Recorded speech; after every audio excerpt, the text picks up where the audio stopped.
ئەفچاق و هەموو چاغەوە بەخێر تەماشاکەر و بینەرێن هێژایە کورتسات نیوزە سۆزان بابانم لەگەل وەماش بۆ پێشکەشکردنا خەلەکێکە دن ji بەرنمەیە ڕیا کوردستانê بەریاک و ئەم دەست بە مژارێ بەرنمەی خوا بکەن خۆدن نەشرەیە بەرێ یا بولتەنا بەرێ یا کورتسات نیوزێدا جیوا لەسەر شاشەت بینن نوچێ لەزگین هەیە و هەری داوی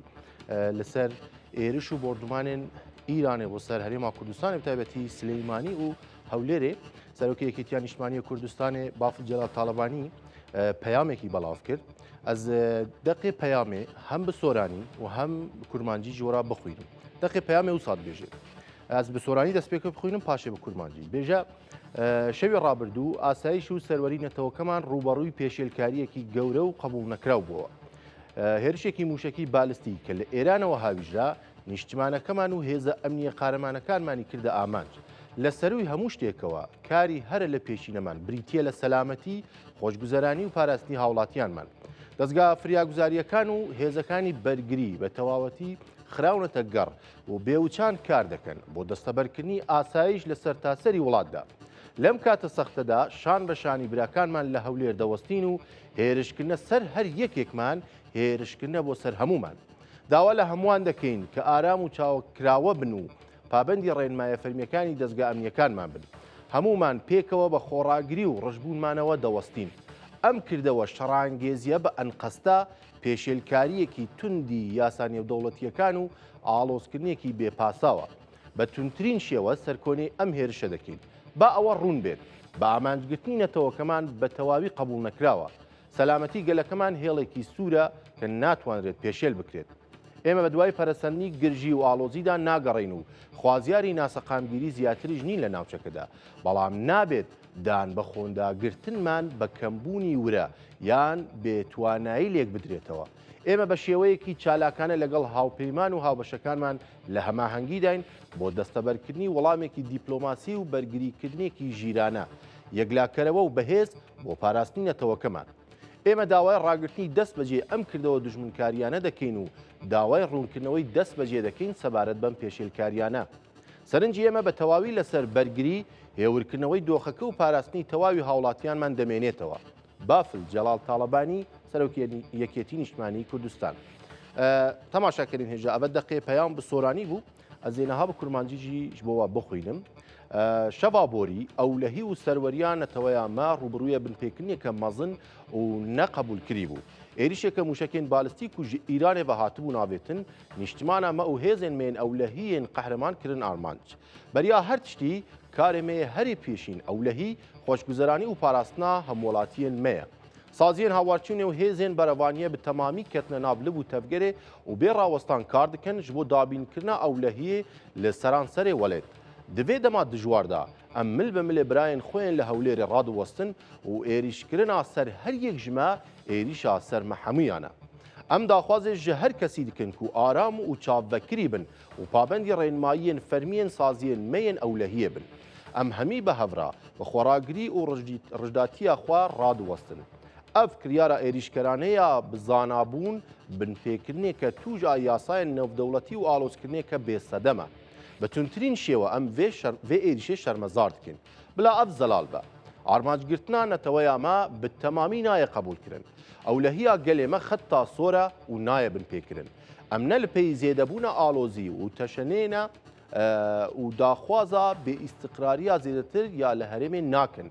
lê nabe bêdengî û xweşragirtina me wekî kêmbûna vînê an bêşiyaniyê were şovekirin ئەم بە ئاوایەکی چالاک بە هەفپەیمان و هەفکارên خۆرا di hevahengiyêdane ji bo dabînkirina bersivêke dîplomاتîk û berevaniiyeke biaqil yekher û bihêz da ku neteweya xwe biparêzin em daxwaza rawestandina bilez av van kiryanên dijminane dikin û daxwaza ronîkirina dem li dest dikin derbarê wan binpêkirinan da bila bala me bi temamî li ser berevanî aramkirina rewşê û parastina tam a welatiyan yên Kurdistanê mîne بافل جەلال تاڵەبانی سەرۆکێ یەکێتیان نیشتیمانیە کوردستان بەلێ تەماشاکردین هێژە ئەڤە دەقێ پەیام و ڕاگاندنێ سەرۆکی یەکێتیان نیشتیمانیە کوردستان بافل جەلال تاڵەبانی بوو لەسەر ئێریشێن بنپێکارانە و شەڕانگێز و بە ئەنقەستیا کۆمارە ئیسلامیە ئیرانێ بۆ سەر باشووری کوردستانی بە تایبەتی هەولێر و سلێمانی و هەروەکی سەرۆکی یەکێتی نیشتمانی کوردستانیش ئاماژە پێ دکە تمی ئەو داخوازە یەکڕێزی و ئاشتی و یەکدەنگیەکردن ینی تجاری نابنە بەشێک ji vê şerê ku li navçeyê heye. Belê. Em niha vegerin ser mijarê bernameya xwe ku piştî nûçeyê lezgîn mijwara got. Bernameya me ya vê xelekê jî em piranî behsa pêvajoya aştî û civaka demokratîk li Tirkiye û Bakurê Kurdistanê dikin ku bangvaziya 27 Şubatê ya Birêz Abdullah Öcalanê dest pê kir. Biryarek ku niha pêvajo ketiye qonaxekin û divê yasayên çarçove derbikevin. Dem partî biryare kongreya xwe li dar bixe. Gelek agahî hene ku dibêjin beriya betlaneya jî bêhinvedana fermiya parlamentoya Tirkiye dê yasa derkeve. Li gorî yasayê dê kadro û endamên Partiya Karkerên Kurdistanê dê vegerin Bakurê Kurdistanê û tevlê siyasetê bin. Her çiqasî ku dengo hene li ser vêna heta niha dewleta Tirkiye ne qeyûm li ser şaredariyên Kurdan rakirine, nezgirtiyên siyasiyên nexweş berdane û ne jî yasayek derxistiye. PKK jî dibêje vî name Abdullah Öcalanê diheya ku azadiya fîzîkiya wî desteber nebe ti pêşketin nîne. Vêca li ser vê babetê du mêvanê me birêz hene hem li stûdyoyê hem jî li Tirkiye. Mêvanê me yekê zor birêz Dr. Ebubekir Mecîd endamê Komîteya Azadiya Öcalan li stûdyo li gel me mamosta gelek xêr hatî. Her wiha birêz Murad Kalmaz endamê Meclîsa Rêveberiya Dem Partiyê li Stenbolê li gel me ye. Ez bawerim Kak Murad amade ye. Xuya hinek ji ber pirsgirêkên teknîkî belê. Heya ku Kak Murad amade dibe em li stûdyoyê berdewam li gel Dr. Ebubekir Mecîd. Kak Ebubekir ev zêdeyî sal û nû yekim derbas bûye li ser vê pêvajoyê. Heta niha dewlet gavekî neavêtiye û PKK jî dibêje, Dem Partî jî dibêje ku divê dewlet hengaw gavên kirdarî bavêjin. Bi giştî خۆ zaten çend roj berê jî salroja çek şewtandina sîgerî layên PKK bû. Bi giştî nirxandina we ji bo ev pêvajoya aştî ku heta niha dest pê kiriye çi ye? Destpêk spasî we dikim. Gelek spas. Endek bi Sormancî de axivim. Fermo tu kîjan zara wê tu baş kerem. Çi em bernameyê zêdetir li hemberî xelkî Kirmanca. Ez dikarim yanî bi Kirmancî tav axivim bez Sormancî. Berî her tiştekî ew hêrşî kê kiriye ser Başûrî Kurdistan ser Silêmanî Hewlêr şermezar dikim. Rastî ewa karekî dijmankaranê ye li hember gelî me la Başûrî Kurdistan. Jî Başûrî Kurdistan îdareyê Başûr li hember ew şerî navberî Amerîka û Êran layênekî negirtû. û bi taybetî xelkê sivîlî ji lem li navberî em hêrşane de zererîşî zehf kiriye. Bêguman ewane hemû karî narewan, helwestî narewan li hember gelî me. Bêhne ser pirsa esasîka pirsî aştî, prosê aştî ke li 27 Şubatî 2025 li layên Rêber Öcalanê bangewazî kira, bangewazîka arasteyê sê layên kira. Hendêk layên hendekî deperênin, hendekî baş destnîşan dikin. Belam ew peyamê Rêberapo tenha li hember PKK nebû, li hemberî dewlet, li hemberî gelî Tirkiye jî bû. Ke ew şer nêzîkî 50 sala li navberî dewlet û bizûtnewê azadî gelî Kurd beraberiyetî PKK xesaretekî zor la gel dirawe. Yanî sûçekeş sûçî dewlet bi xwe yetî. Ewa ewil car niye ke PKK bangewazî aştî bike, em 11 car e ke PKK bangewazî aştî dike û Sûrîşe li ser aştî. Yanî meseleyekî mebdeî ye, ne tenya meseleyekî taktîkî têrwanînî ew abêt. Rêberapo li salî 93 ewil car bi resmî ew kat kewta bangewazî bo aştî li ser demî Torgo Dozal ew kat ke Torgo Dozal Serokkomarî Tirkiye bû. Heta astêkî jî ew proseyê pêş ket. Belam ewe bû dezgehê şerî taybetî Tirkiye ئەو ئاشتی قوبوڵ نەدەکرد ینی زەهنێتی دەوڵەتی تورک چونکی لەسەر بنەمای نکۆڵیکردن شۆڤێنێت بنیادراوە ینی نازنامەی گەلی کورد قوبوڵ ناکەن بۆیە کاتێکی کە تۆرگۆ دووزال گوتی هیچ ڕێگەیەکمان نەمەوە تەنیا پرۆسی ئاشتی نەبێت لەگەڵ پەکەکەدا دەبێت ئێمە ئەوە قوبول بکەین پشتی چەند هێوێکی ئەوە بوو تۆرگۆ دۆزال بە شێوەیەکی نادیار بەڵام هەموو لێکۆڵینەوەکان ئەویان دەرخست کە ئەمە بە پیلانی دەستگای شەڕی تایبەت تیرۆر کرایە پشتیوە ئەو قۆناغ تێکچوو قۆناغی پرۆسی ئاشتی و چەند جارێکی دی 95 یعنی ئەوەی من بزانم هەتا نەها پەکەکە ئەوە یانزامین جارە کە بانگەوازی بۆ ئاشتی دەکات لەگەڵ دەوڵەتی تورکە پرسی کورد بە ئاشتی و دیالۆگ چارەسەر بکرێ بەڵام بەداخەوە دەوڵەتی تورکیا هەمیشە بەرسڤیوی لە هەمبەر ئەم بانگەوازی ئاشتی قڕکردن بووە شەڕ بووە ئۆپەراسیۆن بووە بەڵام نەتیجەی ئەو ئۆپەراسیۆن و شەڕش سەرکەوتن نەبووە تەنیا خەڵکی فەقیر خەڵکی هەژار زەرەر کردووە لەو کارە بۆیە یعنی هەمیشە دەوڵەت ئەوەی کە پێداگیری کردووە لەسەر ئینکاریکردن لەسەر کوشتن بڕین لەسەر بێچارەی بەڵام ئەم قۆناغێکی جیاواز بوو کە دەستپێشخەریەکە لەلایەن دەوڵەت باخچەلیەوە کە لە ساڵی بوری ئەو دەست پێ کرد لە پەرلەمانی تورکیا ئاخافتنێ کرد کوتی داوا لە عەبدوڵڵا ئۆجەلانەکە بێتە پەرلەمان بێتە پەرلەمان ئاخافتنێ بکە پەکەکە هەڵۆشێنێ و مافی چارەسەری کێشەی گەلی کورد بە ئاشتی و بە سیاسی بکەین ئەوە بوو پشتی وا لە 27 شوبات ڕێبەراپۆ ئەو بانگەوازی کرد بانگەوازیەکە سێ خاڵ بوو یەک بانگەوازیەک بوو بۆ دەوڵەتی تورک کە دەوڵەتی تورک چەند ساڵە شەڕی مەدەکە دەخوازی ئێمە قەتڵ و عام بکە ئێمە بێنازنامە بکە نەکاری ئەو شتا بکات ئەمە ئەول دوو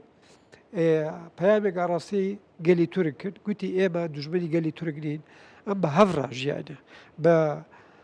سەدان ساڵ ئەم بە هەڤرا ژیانە دەکارین ئەم هاوکاریەک بین خوشک و برابین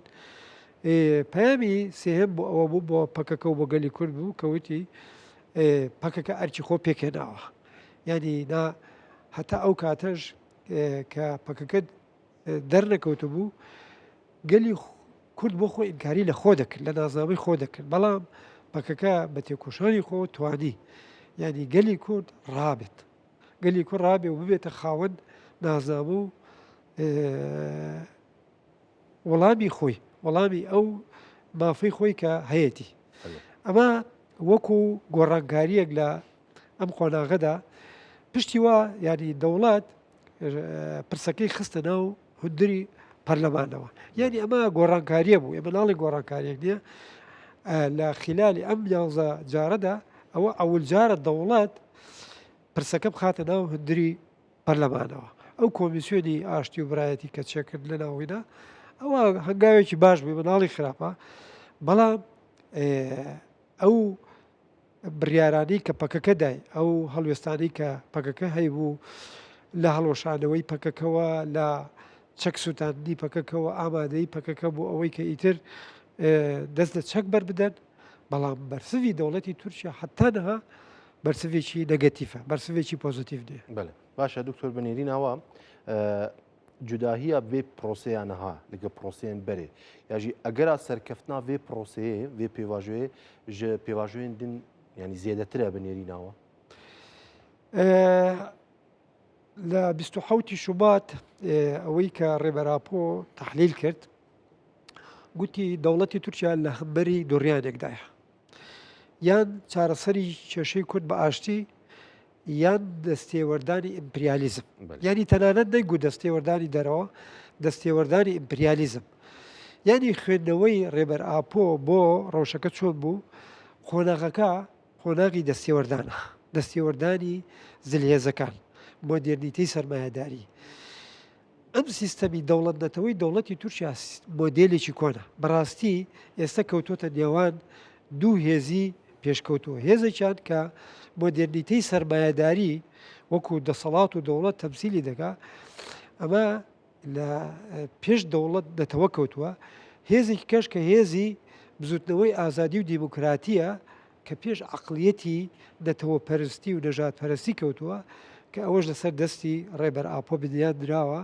کە ئەویش نەتەوەی دیموکراتە پێیەکەوە ژیانە بە ئاشتی ژیانە لەسەر بنەمای قوبوڵکردنی نازنامە جیاجیاکان ئەم سیستەمێکی خۆ بەڕێوەبەری بنیان بدرێ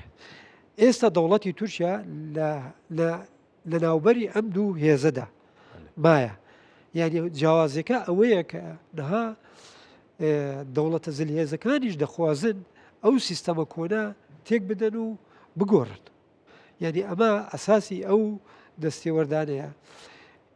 حتا کاربەدەستەکانی دەوڵەتی تورکیا بۆ خۆشیان یاعتراف بۆ یەک لەوانە دەوڵەت باخچەلیە دەوڵەت باخچەلی بۆ خۆی چەندین جار دەڵێ پشتی شەڕی ئێران سەرەی بەشدێ سەرەی دەوڵەتی تورکیاش دێ یعنی دەستێوەردانەکە تەنیا بۆ فەڵەستین و بۆ ئێران نییە دەستێوەردانەکە بۆ ئەم دەوڵەتە پاشڤەڕۆ ئەم دەوڵەتە نەتەوە پەرست و ئەم دەوڵەت دەتەوە دەوڵەت لەسەر بنەمای دین مەسهەب کە مۆدێلەکەی بەسەر چووە پێویستی بە گۆڕانە ئەمە وەکو باسم کرد لەگەڵ ئەو گۆڕانکاری و پێشکەوتنەی کە ئێستا لەسەر ئاستی جیهاندا هەیە زۆر لە دواوەیە ئەمە دەبێتە هۆکارێک بۆ ئەوەی کە ئیتر ئەم دەوڵەتانە ئەم شێوە بەڕێوەبردە بگۆڕێت ئەگەر نەگۆڕێت یعنی ڕوبەڕووی قیرانێکی قوڵتر و احتیمالە ڕوبەڕووی شەڕی ناوخۆش بێتەوە بەێ باشە دکتۆر تۆ بەحسا گوتنێکی دەوڵەت باخچەلیژی کرد و خۆت بێژێ ئەگەرێک مەزن پشتی ئیرانێ سرە تورکیە بنێری ناوە ئەف شەڕە ئیران و ئەمریکا نهاف ئالۆزیە لە ناوچەی ڕۆژڵاتە ناوی گشتی باندۆرێک کە چاوە لەسەر پێواژۆیە ئاشتیت کە ئەنگۆ دەوڵەت نەچارتکە و گاوان باوێژێش بۆ چارە سەریا پرسا کورد لە باکووری کوردستان و تورکی دەوڵەتی بەتایبەتی دەوڵەتی تورکیا هەمیشە بە دوای فرسەتێکە دەگەڕێ کە خۆ لە چارەسەرکردنی پرسی کورد بدزێتەوە یعنی تەنانەت دەوڵەتی تورکیا کە بۆ خۆی ئەندامێکی بەرەی ناتۆیە لە ناوبەری ناتۆ و لە ناوبەری رووسیا یاری دەکات یعنی باشترین بەڵگا ئەوەی کە ساڵی 2019 دەوڵەتی تورکیا S-400 لە رووسیا کڕی کە ئەمە بووە هۆکاری ئەوەی کە بەرەی ناتۆ زۆر عاجز بنەوە تەنانەت کۆمەڵە پرۆتۆکۆڵیان هەبوو ڕایان گرت یەک لەو پرۆتۆکۆڵانە فڕۆکەی شەڕکەری F-35 بوو کە ئەوە لە 2019ەوە لەلایەن کاربەدەستانی دەوڵەتی ئەمریکاوە ڕاگیرەوە چونکی دەڵێن ئەم تێکەڵبوونای دەوڵەتی تورکیا و رووسیا لەلایەن ناتۆ قوبڵ ناکرد لە چونکی ناتۆ لەسەر بنەمای کۆمەڵی ڕێکەوتنی ئەم دەوڵەتانە دروست بووە ئەمە خۆی پێشێلکردنی پیاوانە و پرەنسیبەکانی پەیماننامەی ناتۆیە بۆیە دەبڵێم یعنی دەوڵەتی تورکیا بە دوای فرسەت ئاگەڕێت ئەگەر بزانێ فرسەت هەیە بەلای ئاشتی دانایە ئەگەر بزانێ فرسەتەکە لە قازانجی ئەو نییە جاریشکە دێتەوە بەڵام وەکو باسم کرد یعنی ئێستا دەوڵەتی تورکیا لە نێوان ئەم دوو هێزایە ناتوانێت یعنی ئیلا ئەگەر خۆی نەگۆڕێ بە فشار بە ناچاری دەبێتە ئەمری واقع دیفاکتۆیەکی بابەتی کە دەبێ خۆی بگۆڕێ وەڕەنکاری بکات ئەوە 40 ساڵە شەڕی ئەوە دەکات دەڵێ ئەم ساڵە ساڵێککە پەکەکە لە ناو دەبین دەیان سڕینەوە بەڵام وەکو بینیمان لە ساڵی 1970ەوە کە شەڕی چەگاری دەسی پێکردووە هەتا ئەم خۆناغەش هەم لە ڕووی سیاسیەوە پەکەکە پێشکەوتووە هەم لە ڕووی سەربازیشەوە یعنی لە ڕووی جەماوەریەوە لە ڕووی نێودەوڵەتیەوە تەنانەت ئەم بانگەوازی ڕێبەر ئاپۆ کردوێتی بۆ ئاشتی لە ئاستی نێودەوڵەتیشدا چەندین هێزی نێودەوڵەتی پشتگیری دەکات چەندین کەسایەتی چەندین فەیلسوف بیرمەندی جیهانی چەندی ڕێکخراو پشتگیری ئەم پرۆسەی ئەم پەیامی ڕێبەر ئاپۆ دەکات یعنی ئەمانە هەمووی دەبێتە فشار لەسەر دەوڵەتی تورکیا بەڵام دەوڵەتی تورکیا چونکی لەسەر بنەمای کەلتوری یەک تاگنەتەوە تاگاڵاو تاک دروست بووە هەمیشە قاچێکیان لەوێ و قاچێکیان لێرێ بۆیە دەڵێم یعنی لەم قۆناغەشدا ڕەنگە بە دوای فرسەتێکی کا بگەڕین بۆی سەر لە دوێ بگەڕێنەوە سەر ڕێوەڕێبازە کۆنەکە کە ئەویش شەڕی لەناوبردن باشە دکتۆر ئەو جیڤینا ناتۆیە لە ئەنقەرەیە و دوو ڕۆژاندام لووتکەی ناتۆ بنێری ناتە ئەvە ئیدی تورکیە لەور ڕێکا خۆ دیار کرد بۆی و بە تەمامی بکەوێتە ناو سیاسەتە ئامریکا و هەفپەیمانیان ناتۆیە ئەنگۆ هین خوازێ ئەv یاریە دنابەرە ئەمریکا و رووسیا و چین بلیزە یعنی ئەوەی تەبان بۆچی ئەو جوین لە ئەنقەرە چێبوو ئەوەش بۆ خۆی پرسێکە یعنی ئەگەر بە تایبەتی ئەمریکا ئیشێکی بە ئەو جوینە هەموو لە واشنتۆن لە ئەنقەرە حتا ئەو پەیامی ترامپ کە دای گوتی من لەبەر خاتری تورکیا لەبەر خاتری ئەردۆغان ئەینا پێویستم بە ناتۆ نەمایە یعنی ئەمە خۆی لە خۆیدا ئەوەیە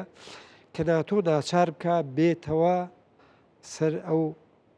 بەرنامە کۆنەکە چونکی لەم شەڕی ئێران ئەمریکا ئیسرائیلدا ناتۆ هەتا ڕادەیەک زۆر باوەڕیان بەو شەڕە نەبوو سارد بوون لەو شەڕە دەیان دەخواست بۆ وەکو ئەمریکا و ئیسرائیل بکەونە ناو شەڕەکەەوە هەمیشە هەوڵ ئێوان دەدا کە ڕێگەی دیالۆگ چونکی ئەوان ڕوبەڕووی قەیرانێکی ئابووری سەخت بوونەوە و ئەمریکاش بە پێچەوانەوە یعنی لەبەر ئەوەی ئەمریکاش بۆ خۆی خاوەنی بیرەدەوتێکی زۆرە و لە ڕووی ئابوووریەوە زەرێکی وای نەدەکرد بە پێچەوانەوە قازانجێکی باشی دەکرد پێداگری لەسەرەوە دەکرد کە ناتۆ زیاتر بەهیدی خۆی بکات مەجبور بە خۆی بکات بۆیە کە هاتە ئەنقەرە ئەو جوینیان کرد یعنی ئەوانیش تێگەشتن کە ئەگەر ئێمە پەنا نەبینەوە بەر ئەمریکا ئەمریکا ژەو کاتە احتیمالە لە ئێمە دوورکەوێتەوە یعنی ئەمە پەیامی ئەمریکا بوو بۆ ناتۆ لەو جوینەی کە لە ئەنقەرە کرا بەڵام پەیامی ئەردۆغان چی بوو ئەردۆغان کە لەگەڵ بە تایبەتی لەگەڵ ترامپە جوینی کرد و مناقەشەیەکیان لەسەر فڕۆکەی F-35 کرد و ترامپیش ڕازی بوو کەواتە ئەوەی پیشاندا کە تورکیا و ئەمریکا زۆر لە یەک نزیک بوونەتەوە تەنانەت پەیامی ئەردۆغانیش لە بەهەمبەر شەڕی ئێرانیش ئەو پەیامێکی توندیە پێشتر بە هیچ شێوەیەک یعنی پەیامێکی توندی نەبوو لە هەمبەری ئێران بەڵام دوای جوینەکە ئەو پەیامی توندی هەبوو و بڕیاری شەڕیش کە لە دووەمین ڕۆژی کۆبوونەکەدا لە 8 مانگ درا لە ئەنقەرە درا ئەوە خۆی لە خۆیدا نیشانەوەیە کە تورکیاش تەڤلی ئەو شەڕی ئێران بووە ئەی باشە پەیوەندیان ئیسرائیل لەگەڵ تورکیە باندۆریت کەژبەر گەلێک جارە ئیسرائیل ئەردۆغان تۆمەتبار کە بە کۆمەڵ کوشتکردنا کوردان ئەردۆغان ئیسرائیل تۆمەتبار کە تایبەتی نەتانیاهو و ئەردۆغان و ئەو دبێژێتە فەلەستینیات کوژی ئەو دبێژێتە کوردان کوژی لێ گەلێک شۆڤەکاریش دبێژن ئەvە دە ئاستێکی تاکتیکیدایە ینی ناکۆکیەکە استراتژیک دنابەرە ئیسرائیل و تورکیەدا نینە بنێری ناوە پەیوەندیە ئیسرائیل و تورکیە بەر بە کوڤە دەچێت تایبەتی هەم دەوێ شەڕێدا و هەم پشتی وێنە یعنی لە ئالێشیدا ڕاستە ئەو ناکۆچی هەیە بە تایبەتی پشتی جڤینە جیبیست لە هەندستان و دیاریکردنی هێڵی وزەی داودی ئەمە خۆی لە خۆیدا زەربەیە بوو لە ئابووری تورکیا یعنی تەنانەت بە خوێندنەوەی من ئەوەی کە ڕۆڵی ئەساسی هەبوو لە شەڕی حەماس و ئیسرائیلدا تورکیا بوو نە ئێران بوو هەندێک محەلیل هەندێک ڕۆشنبیر هەندێک سیاسەتمەدار دەبێژن دەستی ئێران بوو لە شەڕی ئیسرائیل فەڵەستیندا بەڵام ئەس دەبێژم یعنی ئەوەی کە ڕۆڵی ئەساسی هەبوو تورکیا بوو چونکی تورکیا وا دەخواست ئەگەر ئیسرائیل لە ناوبەری ئیسرائیل و فەڵەستیندا شەڕ چێبێت ئەو کات ئیسرائیل نەکارێ ئەو هێڵی وزەی داودی پێش بخات ئەو کات مەجبور بە ناچاری پەنا دەبەنەوە بەر هێڵی وزەی ئاوریشمی یعنی ئەو کات لە قازانجی تورکیا دەبوو تورکیاش بۆ خۆی قەیرانێکی ئابووری سەختی هەیە ئەگەر ئەوەش باتایەتە بانی یعنی قەیرانی ئابووری تورکیا زۆر سەخت دەبوو بۆیە لەلایەکی دەڵێم ڕاستە ئەو ناوکۆچی لە ناوبەری وان هەیە ڕاستە لە لایەکیشی یعنی چ قاست تورکیا هێرش کردوتە سەر کوردان یعنی بۆ احتیمالە هەندێک خەڵک ئاگان لەو حاڵەتە دەبێ حوتی مانگ حوتی ئۆکتۆبەری ساڵی 2023 شەڕی حماس و ئیسرائیل چێ بوو یعنی حماس هێرش کردە سەر ئیسرائیل بەڵام 5 ئۆکتۆبەر تورکیا یعنی ئەوەی کە ئیسرائیل هێرشی کردە سەر فەڵەستین تورکیاش بە هەمان شێوە هێرشی کردە سەر ڕۆژاوای کوردستان هێرشێکی زۆر درڕدانە کردە سەر ڕۆژاوای کوردستان 5-6 هەتا حوتی مانگیش یعنی لەلایەکی ئەم شەڕی کە لە ناوبەری ئیسرائیل و فەڵەستین چێبوو بۆ شاردنەوەی ئەو هێرشانەی دەوڵەتی تورک بوو لە ئالێکیشیدا یعنی هەموو چاوەکان چوونە سەر ئیسرائیل فەڵەستین ئەوەی تورکیا شارایەوە ئەوەی ڕۆژاوە شارایەوە بەڵام ئەو هێرشەی دەوڵەتی تورکیاکە کردیە سەر ڕۆژاوە هیچی کەمتر نەبوو لەو هێرشانەی کە ئیسرائیل کردیە سەر غەزە بۆیە دەڵێ یعنی ناکۆچی نێوان ئیسرائیل و تورکیا لە ئالێکی داڕاستە قۆناغەکەش وا دەخوازێ چونکی ئەو گۆڕانکاری کە لە کۆڕڵاتی ناوەڕست دەکرێت ئیسرائیل بۆ خۆ سەرکردایەتی ئەو گۆڕانکاریە دەکا ینی دەخوازێت سەر لە نوێ نەخشەیەکی نوێی سیاسی لە هەرێمەکەدا و ئەمەش بەبێ بچووکردنەوەی دەوڵەت دەتەوە هەرێمەکان ناکرێت ینی ئەوە سووریا پارچە پارچە بوو تقریبن عێراقەوە زاتن ینی لە سیستەمەکەی بوو بە سیستەمی فیدراڵی ئەمەش هەتا ڕادەیەک ماوەتۆ ئێران و تورکیا ئێرانیژەوە شەڕی تێکەوتووە یعنی ماوەتۆ ئەم باهۆزە ڕوو لە کوێکە ڕوو لە دەوڵەت دەتەوە کۆنەکان دەکا ئەو دەوڵەتانەی لەسەر بنەمای دەوڵەت دەتەوە دەوڵەت دین دەوڵەت مەسهەب مۆدێلێکی کۆنا یعنی لەگەڵ ئەم مۆدێلە نوێی سەرمایەداری لەگەڵ ئەم مۆدێلە نوێی ئازادی و دیموکراتی ناگونجێ پێویستە بگۆڕێت ئیتر بە چی ئالێکیدا بگۆڕێ ئەویان ماوەتۆ سەرکەوتنی ئەم هێزانە چی هێزێک دەتوانێت زیاتر هێزی خۆ پێش بخە کاریگەری لەسەر ئەو شوێنانەدا بڵێ دکتۆر وە بەحسا سووریە کرد تایبەتی ڕۆژاوای کوردستانی سبێ 19 تیرمە هەیە 14 ساڵ دەرباز بێ بسەر شۆڕەشە 19 تیرمە هەیە لە ڕۆژاوای کوردستانی پێواژوەیەکی نەها بناوی پێواژوێ ئیندیماج ئەنتەگراسیۆن ڕێڤەبەریا خۆسەر بڕیارە تەڤلێ حکوومەتە سووریە ببە هینا سیستەمێکی نەدیار هەیە ینی gelek girjî alozî derketin li ser sîstema dadê li ser navên Kurdî lê xuyaya hîna tam şêwazê xwe negirtiye binêrîna we ev pêvajo dê çawa birêve biçê bi taybetî ku Tirkiye beşeke girîng ya pêvajoya aştî li Bakurê Kurdistanê girêdayî Rojavayê Kurdistanê dinirxîne yanî li hember wêna li Rojavayê Kurdistanê binêrîna we çi tê pêşbînî kirin پرۆژەی ئەنتیگراسیۆن لەسەر بنەمای خۆسەری خۆبەڕێوەبەری ینی هەموو پێکهاتە جیاجیاکان پێکاتەی نەتەوەی پێکاتی ئاینی مەسەبی ڕەگەزی ئەوانە بە ئیرادەی خۆ بە ئازادی خۆ بتوانن خۆبەڕێوەبەرن ینی ئینتەگراسیۆن لەسەر بنەمای ئیدارەی خۆسەر چێ دەبێ نا لەسەر بنەمای دروستکردنی دەسەڵات و دەوڵەت ئەگەر ئەو بنەمایە نەبێ ئەوش چێ نابێت اینجا نەها لە ڕۆژاوای کوردستان لە ناو گەلی کورد و ڕۆژاوای کوردستان بە هەموو پێکاتەوە نەتەوە و نازنامە جیاجیەکانە سیستەمی خۆبەڕێوەبەری کەلتوری خۆبەڕێوەبەری لە ناو جڤاکی ڕۆژاوای کوردستان چێ بووە بە کورد و عەرەب و ئاشووری و ئەرمەن و چەرک ینی هەموو پێکاتەکان ئاینە جیاجیەکان ئاینی ئیسلام ئاینی مەسیحی ئاینی یەزیدی ئەوانە هەموو چێ بووە یعنی تقریبەن ئەوە بووەتە مۆدێلی ژیانکردن مۆدێلی خۆبەڕێوەبەری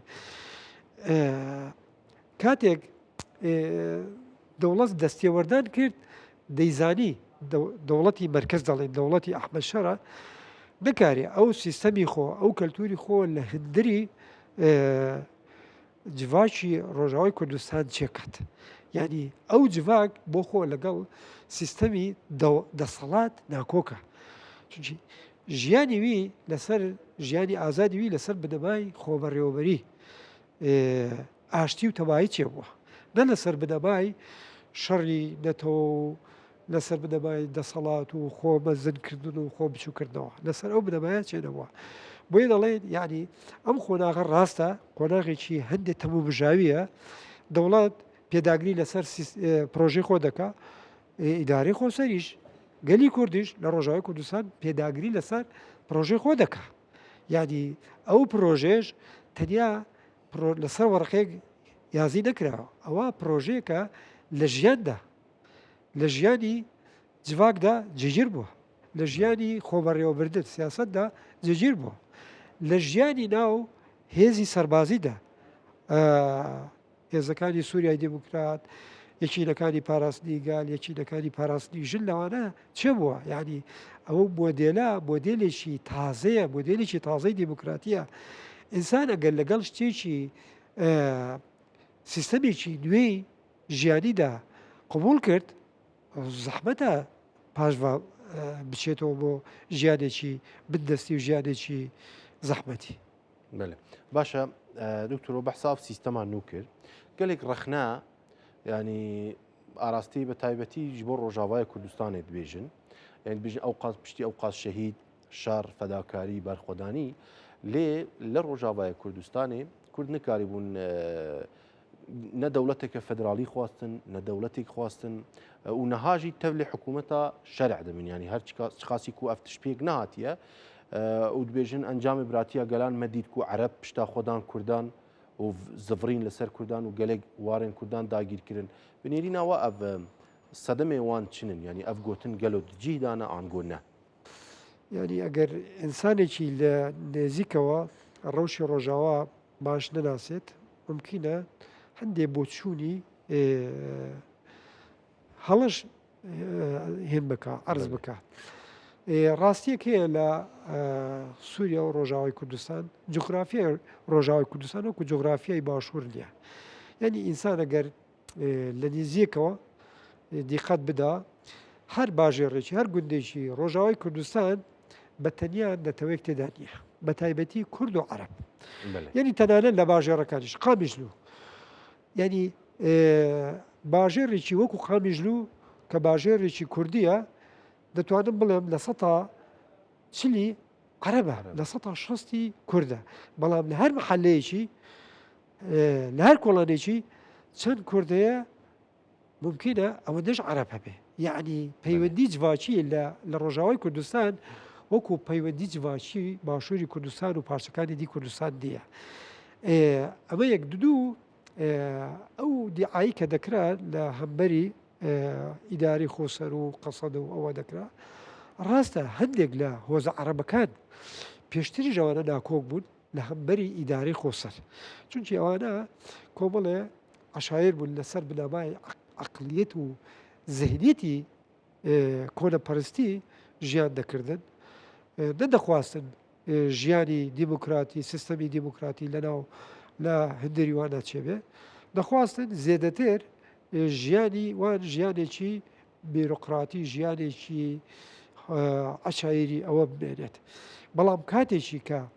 شەڕی داعش لەلایەن قەسەدەوە سەرکەوتن بەدەستهێنا یعنی داعش لە ڕۆژاوای کوردستان و لە سووریا بنبرکرا لەلایەن هێزەکانی سووریای دیموکراتەوە بنبرکرا ئەو باژێڕانەشی کە قەسەدە چوو هەندریوی وەکو منبج وەکو ڕەقە وەکو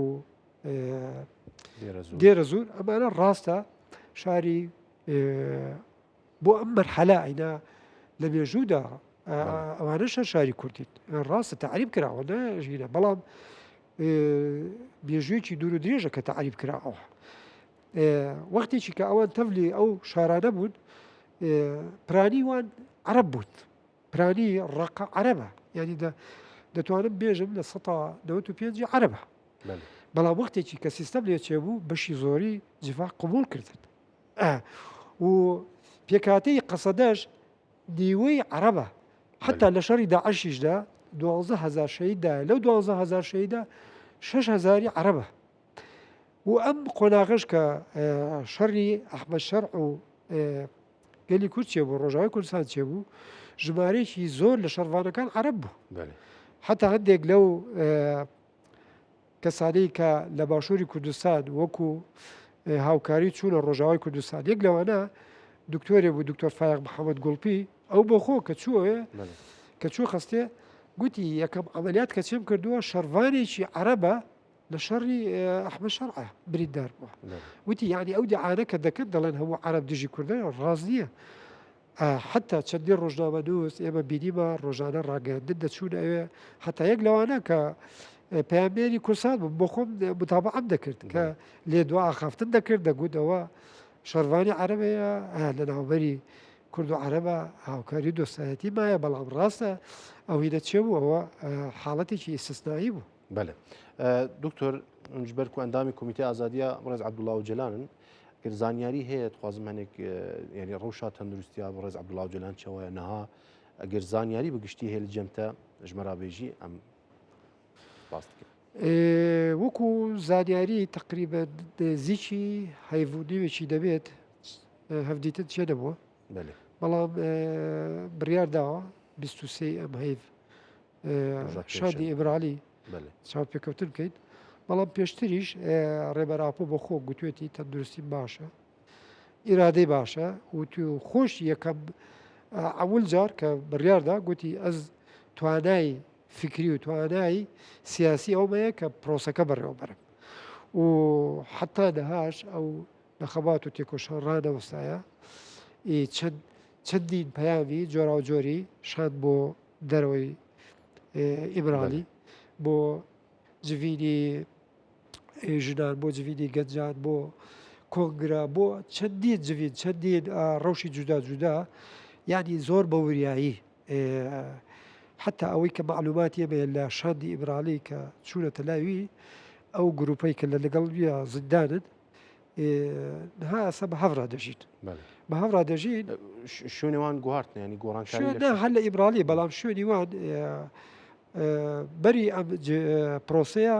هەرێک لە هۆدێکی دابوون یعنی ئەو گروپە بە جودا لە هینێکا بوون ڕێبەر ئاپۆش لە ژوورێکی دابوو ژوورێکی تاکە کەسی بەس لە دوای پرۆسە ئەوان ئێستا بە هەڤڕات یعنی حتا ڕێبەر ئاپۆل لە نڤیسین دەکەوتوە یەک لەو کەسانەی کە باسی ئەو هینەی کرد چالاکی ڕێبەر ئاپۆی کرد گوتی تەنانەت لەگەڵ بەرپرسی زیندانەکەش ئاخافتنم کردو گوتۆمە ڕەوشی چۆنە هەندێک لە هینەکان ئەتراف کردە گوتویانە بەڕاستی ئینسانێکی وا خاوەن ئیرادا بەهێز نەمان دیتووە ینی ئیرادەی وی زۆر بەهێزە تەندروستیویش باشە و سوورە لەسەر ئەوەش کاهێن دەبێت بڕیاری گەلی کورد بڕیاری کۆماجڤاچە و کوردستانیش دەڵێژێت بخاتەبی پرۆسەکە ڕێبەر ئاپۆیە ئەوەی هەتا ئێستا لە ئاستی کوردستان لە ئاستی دەروی وڵاتیش تەنانەت کەمپینێکی نێودەوڵەتی کراوە بۆ ئازادی ڕێبەر ئاپۆ کە ئەو ئازاد بێ بۆ ئەوەی پرۆسەکە بەرەو پێشەوە بچێ بڕیاری گەلی کورد بڕیاری کەجەکەژەوەی دەڵێ هەتا ڕێبەر ئاپۆ ئازاد دەبێ بەجەستەی ئێمە یعنی ناچینە خەگایەکە ناچینە پێشەوە باشە کۆتا پرسیار بکەم دکتۆر خۆ دەمێن بەریانەها سەرۆکی میتێ هات سلێمانیە پشتی بێنە هەم سەرۆکیەکێتی نیشتمانی کوردستانی بڕێز بافڵ جەلال تاڵەبانی هەم کوپشتێک و بەڕێز قوات تاڵەبانی چوو لەگەڵ وەزیرێت دەربێت جڤیا تایبەتی پەیامەوان ئەو بکو چش دەستێوان وەرێ بۆ ئاشتیە بکەن تایبەتیش بۆ پێواژۆیە ئاشتی دەوێ قۆناغێنە هادا هون گشتی ڕۆڵایەکێتیە چاوت بینن و هەمی پارتیên کوردی بە کورد بە تایبەتی لە هەر چهار پارتیە کوردستانê divê qonağêda divê çi bikin هەڵوێستی یەکێتی ئەوەی کە بینیمە لە هەمبەری پرۆسی ئاشتی هەڵوێستێکی پۆزتیڤ هەڵوێستێکی پڕ باشە بەڵام پێویستی بە زیاترە ینی دەبێ سەرکەوتنی پرۆسی ئاشتی لە باکووری کوردستان بۆ هەموو گەلی کورد بۆ هەموو ئازادی خوازان بۆ هەموو دیموکراتی خوازان سەرکەفتەیەکی گەورەیە ڕۆڵێکی باشیە بووە بە تایبەتی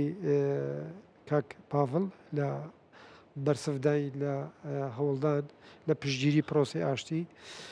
بەڵام پێویستی بە زیاتر شوێ ئێمە دەڵێن پێویستی بە زیاتر هەیە چەنە ئەم بکاری پشتگیری ئەو پرۆسێ بکەین سەر بکەوێ ئێمە ژێرە قازانج دەکەین لە باشووری کوردستان